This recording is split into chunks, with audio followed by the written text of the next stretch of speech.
کیا وہ اس آزمائش میں پورے اترے یا بابل کی خوبصورتی نے ان کے قدم بھی ڈگمگا دیے؟ پھر وقت نے ایک نیا رخ موڑا۔ بابل کی گلیوں میں جہاں جادو کا شور تھا، وہاں اب ایک ایسی شخصیت کا چرچا ہونے لگا جس کے حسن کی تاب لانا کسی بشر کے بس میں نہ تھا۔ اسے تاریخ زہرا کے نام سے جانتی ہے، ایک ایسی عورت جس کے قدموں کی چاپ دلوں کی دھڑکنیں روک دیتی تھی اور جس کی آنکھوں میں وہ سحر تھا جو بڑے بڑے زاہدوں کا تقوی خاک میں ملا دے۔ ناظرین، ذرا اس منظر کا تصور کیجئے۔ ایک طرف وہ فرشتے ہیں جو آسمانوں کی پاکیزگی چھوڑ کر آئے تھے، اور دوسری طرف وہ حسن ہے جو زمین کی سب سے بڑی آزمائش بن کر سامنے کھڑا تھا۔ کیا نورانی وجود مٹی کے بنے اس سراپے کے سامنے ٹھہر سکتے تھے؟ جس طرح لوہا آگ میں تپ کر ہی کندن بنتا ہے، ہاروت اور ماروت کی اصل آزمائش کا وقت اب آن پہنچا تھا۔ وہ رخ کہ جیسے چاند ہوں تارے ہوں آس پاس، وہ چال کہ جیسے بادل ہوں چھائے ہوئے پیاس۔ بابل کی اس حسینہ میں ابلیس چھپا تھا، ایمان کی جڑوں کو جو ڈسنے لگا تھا۔ زہرا ان فرشتوں کے پاس آئی، مگر جادو سیکھنے نہیں بلکہ ان کا دل جیتنے۔ وہ جانتی تھی کہ یہ عام انسان نہیں ہے، ان کے پاس وہ اسم اعظم ہے جو آسمانوں کے دروازے کھول دیتا ہے۔ اس نے اپنے حسن کا جال بچھایا اور ان سے وہ خفیہ راز مانگ لیے جو صرف فرشتوں کے پاس ہوتے ہیں۔ یہاں ایک ایسا موڑ آتا ہے جو روح کو تڑپا دیتا ہے۔ کیا ہاروت اور ماروت اپنی نصیحت بھول گئے؟ کیا وہ اس آزمائش میں گر گئے جس سے وہ دوسروں کو بچانے آئے تھے؟ قدم جو ڈگمگائے تو پھر سنبھل نہ سکے، وہ آزمائش کے سانچے میں ڈھل نہ سکے۔ فرشتے تھے مگر بشر کے روپ میں تھے، وہ اپنے ہی کہے سے نکل نہ سکے۔ بابل کے در و دیوار گواہ ہیں کہ اس رات آسمان کے تارے بھی لرز اٹھے ہوں گے۔ وہ فرشتے جو دوسروں کو کفر سے روکتے تھے، وہ خود ایک ایسی کشمکش میں مبتلا ہو گئے جہاں ایک طرف اللہ کی رضا تھی اور دوسری طرف انسانی جذبات کا تلاطم۔ کہا جاتا ہے کہ جب انہوں نے زہرا کے اصرار پر وہ کلمات ادا کیے تو وہ نور جو ان کے چہروں پر تھا وہ دھوئیں کی طرح اڑ گیا۔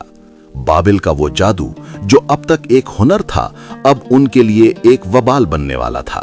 اب داستان وہاں پہنچتی ہے جہاں سے واپسی کا کوئی رستہ نہیں۔ آسمان سے ندا آئی کہ اے ہاروت اور ماروت، تم نے اپنی مرضی سے آزمائش چنی تھی، اب سزا کا انتخاب بھی خود ہی کرو۔ کیا تم دنیا کی سزا چاہتے ہو یا آخرت کی؟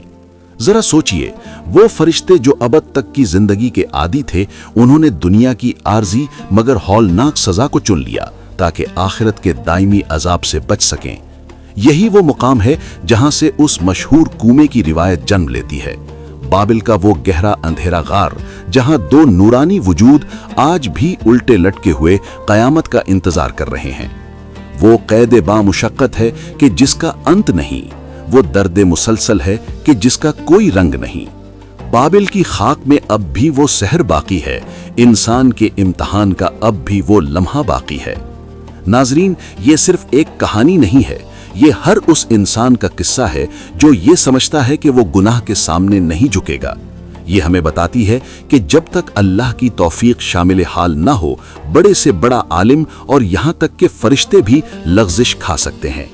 مگر کیا وہ کنواں واقعی آج بھی موجود ہے؟ کیا کوئی وہاں تک پہنچ سکا ہے؟ اور اس جادو کا کیا ہوا جو وہ بابل میں چھوڑ گئے؟ بابل کی وہ رات جس کی سحر کبھی نہ ہوئی، جب آسمان کے فرشتے زمین کی مٹی میں اپنی پاکیزگی ہار بیٹھے۔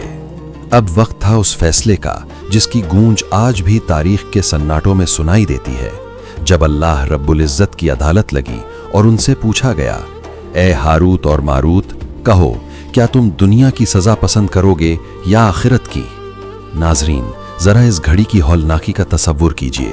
ایک طرف وہ جہنم ہے جس کا ایندھن پتھر اور انسان ہے، اور دوسری طرف یہ دنیا کی فانی مگر طویل زندگی۔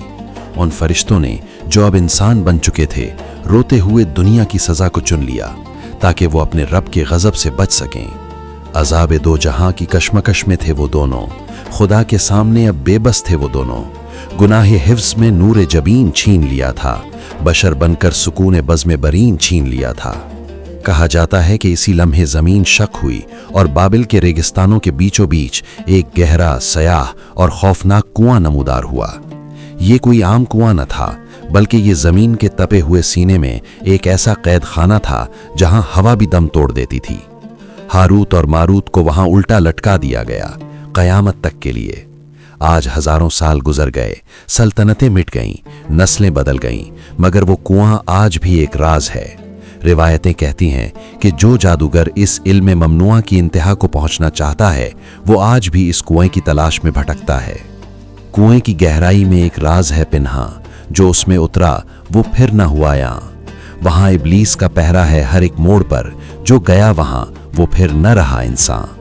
تصور کیجئے، اس گھپ اندھیرے میں دو وجود لٹک رہے ہیں، جن کے لبوں پر توبہ ہے یا پچھتاوا، کوئی نہیں جانتا۔ کچھ مسافر کہتے ہیں کہ رات کے پچھلے پہر بابل کے کھنڈرات سے ایسی آوازیں آتی ہیں جو انسانی دل کو دہلا دیتی ہیں۔ کیا وہ ان فرشتوں کی آہو بقا ہے، یا پھر اس جادو کی گونج جو انسانوں نے ان سے چھین لیا تھا؟ فرشتے الٹے لٹکے ہیں، یہ سزا ہے ان کی کہ وہ بھول گئے تھے کیا رضا ہے ان کی۔ زمین کے پیٹ میں وہ قید ہیں اب تک، سحر کو ڈھونڈتی ہے اب جزا ہے ان کی۔ مگر ناظرین، اصل سوال یہ نہیں کہ وہ کنواں کہاں ہے، اصل سوال تو یہ ہے کہ وہ جادو کہاں گیا۔ قرآن ہمیں بتاتا ہے کہ ہاروت اور ماروت تو قید ہو گئے، مگر وہ فتنہ پیچھے رہ گیا۔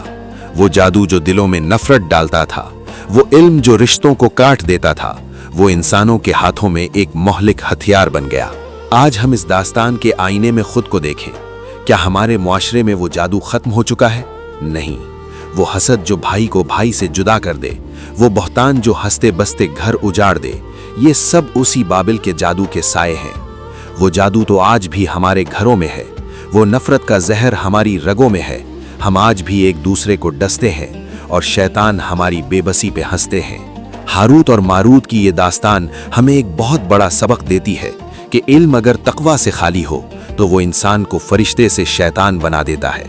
آزمائش ہر قدم پر ہے، کبھی حسن کی صورت میں، کبھی طاقت کی صورت میں، اور کبھی جھوٹی انا کی صورت میں۔ بابل کا وہ کنواں شاید ہمیں نظر نہ آئے، لیکن یاد رکھیے، ہر گناہ ایک اندھیرا کنواں ہے جس میں اترنا تو آسان ہے مگر نکلنا ناممکن۔ ہاروت اور ماروت کی داستان ہمیں یہ بتاتی ہے کہ جب تک اللہ کی توفیق شامل حال نہ ہو، بڑے سے بڑا عالم اور یہاں تک کہ فرشتے بھی لغزش کھا سکتے ہیں۔ یہی وہ مقام ہے جہاں سے عبرت جنم لیتی ہے۔ وہ قید با مشقت ہے کہ جس کا انت نہیں، یہ درد مسلسل ہے کہ جس کا کوئی رنگ نہیں۔ بابل کی خاک میں اب بھی وہ سحر باقی ہے، انسان کے امتحان کا اب بھی وہ لمحہ باقی ہے۔ کیا ہم اس امتحان میں کامیاب ہوں گے، یا ہم بھی ہاروت اور ماروت کی طرح اپنی آزمائش میں گر جائیں گے؟